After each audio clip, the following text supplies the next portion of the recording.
বেগমগঞ্জ একলাশপুর বাজার চৌরাস্তা ও মজুমদার হাটে শুক্রবার সকালে বিএনপির প্রতীক ধানের শীষে লোগো সম্মিলিত লিফলেট বিতরণ করেন কেন্দ্রীয় যুবদলের সাধারণ সম্পাদক নুরুল ইসলাম নয়ন। বিতরণকালে তিনি সাংবাদিকদের বলেন, দলের শৃঙ্খলা ভঙ্গের কারণে আমরা অনেক নেতা কর্মী সমর্থককে বহিষ্কার করেছি।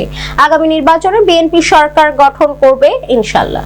আপনারা যারা 17 বছর নির্যাতিত হয়েছেন তাদেরকে মূল্যায়ন করা হবে। এই সময় উপস্থিত ছিলেন নোয়াখালী জেলা যুবদলের সভাপতি মঞ্জুরুল আজিম সুমন, সাধারণ সম্পাদক নুরুল আমিন খান, বেগমগঞ্জ উপজেলা যুবদলের আহ্বায়ক রুস্তম আলী, জেলা যুবদলের সহযুগ্ম সাধারণ সম্পাদক আব্দুল বাতেন সুজন, বেগমগঞ্জ উপজেলা যুবদলের সদস্য সচিব মহিউদ্দিন রাজু, উপজেলা যুবদলের সিনিয়র যুগ্ম আহ্বায়ক সাইফুল ইসলাম সুমন, যুগ্ম আহ্বায়ক সায়েম হোসেন সুমন, পৌর যুবদলের ভারপ্রাপ্ত আহ্বায়ক পাহাড়, যুগ্ম আহ্বায়ক মোহাম্মদ হারুন সহ জেলা ও উপজেলার যুবদলের নেতৃবৃন্দ লিপ্ত না হয়।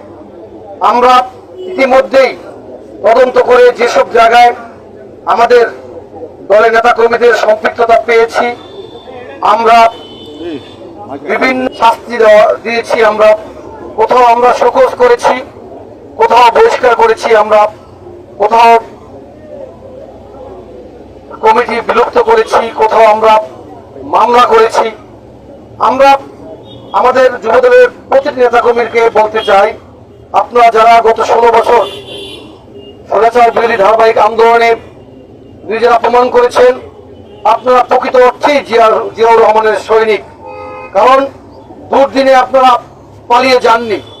তাদেরকে আমি অনুরোধ করব, আগামী দিনে আমরা আশা করি খুব অল্প সময়ের মধ্যে বাংলাদেশে একটি গ্রহণযোগ্য নির্বাচন হবে, যে নির্বাচনের মধ্য দিয়ে আল্লাহর রহমতে বিএনপি ক্ষমতায় আসবে।